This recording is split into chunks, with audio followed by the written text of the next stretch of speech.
So I've been doing this travel job for the last 4 years. Here are some tips when you're traveling with film gear and for work. When you are packing, just consider what you're gonna take on the plane. Especially as a filmmaker, I'm traveling with thousands of dollars of video gear. So make sure that A, you have a secure case that you're putting all your gear in. And secondly, make sure that all the gear that you need to make your job happen is with you. There will be times where your plane will be delayed, or the people at the airline lose your baggage and you don't get it.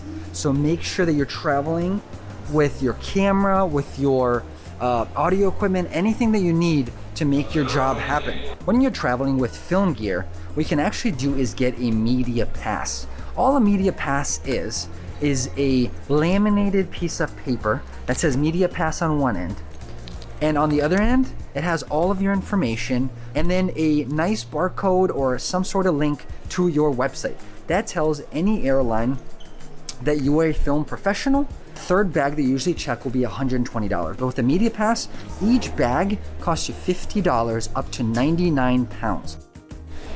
Tip number 3 is make sure you are prepared. So before I get on the flight, here are a few things that I must have. A is food. I want to make sure that I have eaten just in case I'm stuck on the tarmac and the flight is delayed or we can't leave for some reason.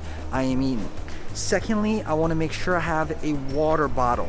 I always bring myself a water bottle and I always fill it up with water. Airports, water is very expensive. And 2, once again, if you're stuck on an airplane, you want to make sure you have some water. Third, for my iPhone, I have a stand. So when I'm watching movies and TV shows, I want to make sure that I am comfortable and I'm not holding it for hours on end. That brings me to another thing to bring. It is your charger.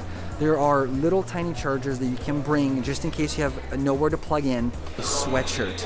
I find that once you get up in the air, it gets pretty cool and you need a sweatshirt to keep yourself nice and comfortable. So I just found out that my plane is delayed about 30 minutes. So tip number 5 is make sure you keep your expectations realistic. Your planes will get delayed, you might lose your baggage.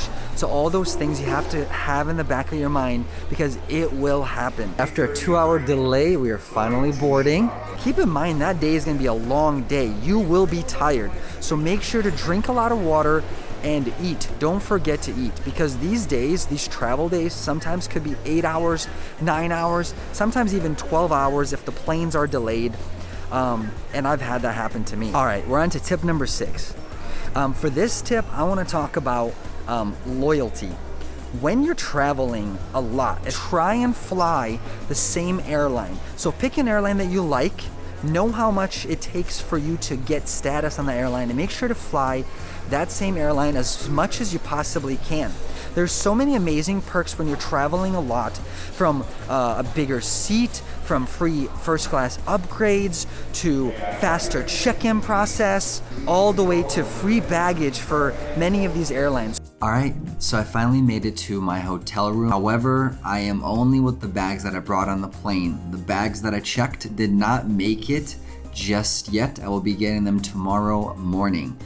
Anyways, I hope those tips were helpful and you enjoyed this video. Maybe you took away something for your travel needs. Until the next one, thanks so much for watching.